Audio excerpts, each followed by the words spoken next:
जब्ती कराऊंगा। इसका एक उदाहरण पिछले 2 सालों से है। आपने देखा होगा कि कोरोना काल आया। आप क्या समझते हैं कि कोरोना काल एक बीमारी है? ये बाबा के ईश्वरीय संविधान में फिक्स है। हम लोग यहाँ बैठते हैं, यहाँ योग लगाते हैं, मुरली सुनते हैं, सब कुछ ठीक है, लेकिन बाबा ने कहा है कि हम किसी भी बच्चे का उल्हाना नहीं लेते हैं। बहुत लोग कहते थे हमारे पास वक्त नहीं है, बाबा को याद करने का वक्त नहीं है, मुरली सुनने का वक्त नहीं है। भगवान ने पूरी दुनिया से उल्हाना ख़त्म कर दिया कि कोई भी नहीं कह सकता कि नहीं हमें वक्त नहीं था भगवान को याद करने के लिए। तो ये बाबा अपने ऊपर से सारे उल्हाने ख़त्म करता है, क्योंकि भगवान भी है तो धर्मराज भी है। उस समय ऐसा था कि क्लासरूम बंद थे, मुरली बंद थी, केवल इंटरनेट चालू था, बाकी सारी चीज़ें कनेक्टिविटी नहीं थी, हम घरों में कैद थे। तो बाबा तो ये देखना चाहता था कि आप घर में भी बैठ के आपका प्यार, आपका कनेक्शन वैसा ही है या केवल आप मुरली क्लास में जाते हो तो ऐसा है। क्योंकि जब हम अंत समय में बाबा के पास जाने का वक्त होगा तो हम कहाँ होंगे हमको पता नहीं है। तो उस समय अगर हमारी कनेक्टिविटी अगर घरों में भी उसी तरीके से बाबा से है तो समझिए कि हम बाबा के पास जाने के लिए एवर रेडी हैं। तो उसी का एक रिहर्सल था। रहा सवाल बाबा के आने ना आने का।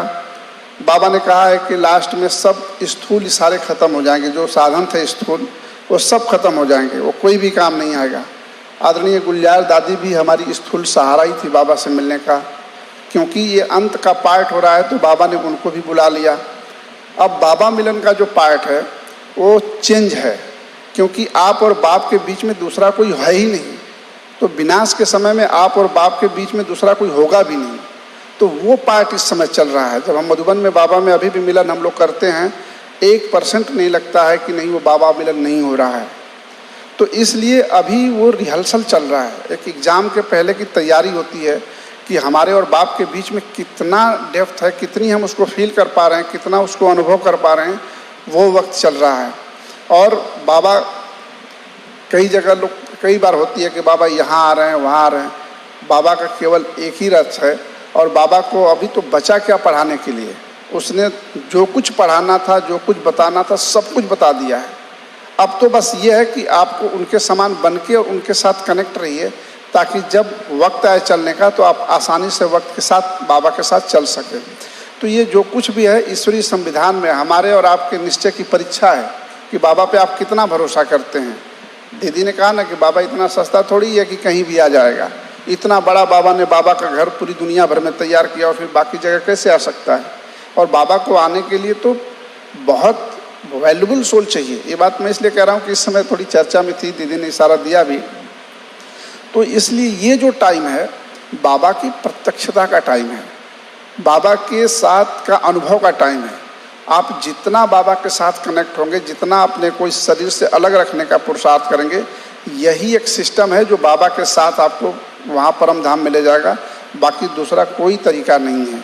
इसलिए हम बाबा के बच्चों को अपने आप को बिल्कुल इस रूप में प्रिपेयर करना है कि बाबा ने हमें अपना बनाया है, तो बाबा की वो फीलिंग हो। आज ही था ना कि क्या भगवान हमारा साथी है तो क्या तूफान और आंधी रोकेगा। ये केवल कहने का नहीं है, ये हमारी ज़िंदगी में महसूस होना चाहिए। हम भगवान के बच्चे हैं तो महसूस होना चाहिए। अगर बाबा शांति का सागर है, हम आत्माएं शांति की बच्चे हैं तो हमको महसूस होना चाहिए। ऐसा नहीं कि बस हम केवल कहते रहें, कहने से होता है। तो जब तक हमारी ये जीवन में नहीं होगा, माया के तूफान आते रहेंगे। आपने देखा होगा जब हनुमान संजीवनी बूटी लेने जा रहे थे तो उस रावण ने कालनेमी को भेज दिया। वो उसको ये नहीं समझ में आ रहा था और ऐसा रूप बदल के वहाँ पे आया जैसे लगा कि बिल्कुल राम का भक्त है। पर वो तो हनुमान को पता हो गया और उसका वध किया उन्होंने। आजकल भी दुनिया में यही है।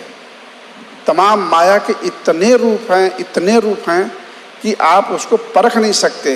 अपनों से, परायों से, समाज से, घर से, परिवार से, वस्तुओं से, व्यक्तियों से, वैभव से। और उसको हम कब परख पाएँ? जब आपका रडार सही होगा। आज देखिए दुश्मन के जो जहाज आते हैं लड़ाई के मैदान में, तमाम रडार लगाए होते हैं हर देश के लोग, वो पहले से ही परख लेते हैं। और हमारा रडार क्या है? माया हमारे ऊपर वार करने जा रही है। हमारा रडार क्या है? बाबा के साथ क्लीन बुद्धि, कनेक्टिविटी। बाबा के साथ कोरे में रहेंगे आप तो कोई भी वार होगा माया का, वो टकरा के वापस चला जाएगा। तो ये समय बाबा के साथ बहुत डीपली कनेक्ट होकर के और अनुभवों का समय है। बाबा का अवतरण आज भी हो रहा है, लेकिन तरीका चेंज है, क्योंकि हमें अब अंत समय की तरफ हम बढ़ गए हैं और हमें अब वापस जाना है। तो इसलिए बाबा के इस अवतरण को अपनी ज़िंदगी के साथ अनुभव करते हुए अपने आप को बस उड़ान भरने की हमें तैयारी करनी है। बाकी तो वारसी तो बिल्कुल मधुबनी है, मिनी मधुबन क्या हो, तो एकदम बिल्कुल मधुबन जैसा लगता है। सारी व्यवस्था, ज्ञान, योग, मुरली क्लास, और जिसकी जो माली दीदी जैसे लोग हों तो डेफिनेटली वहाँ तो अच्छा चलता ही है।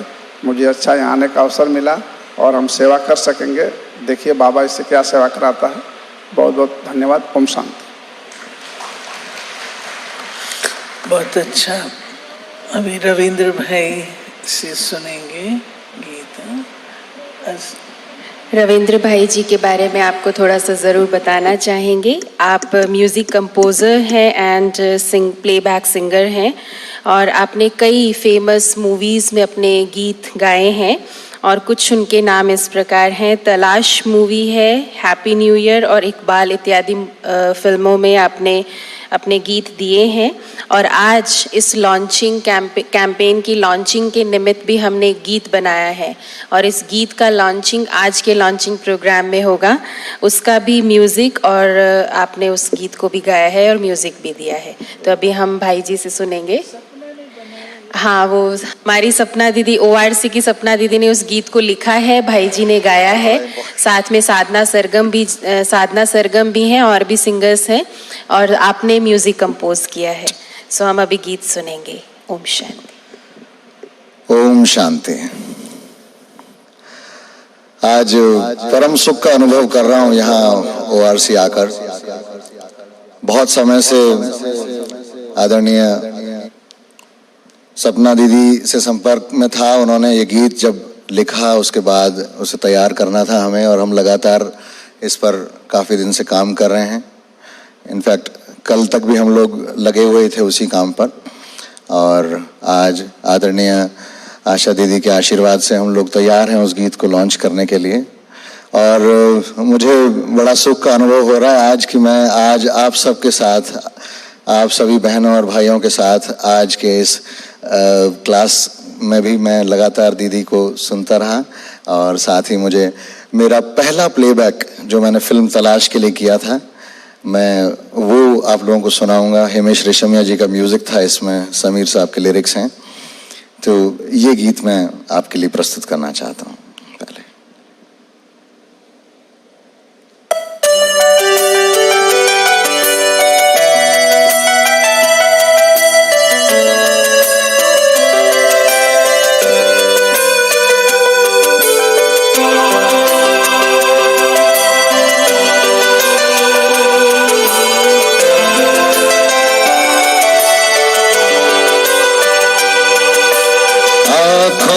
सपना, सपनों में आशा, आशा है जिंदगी।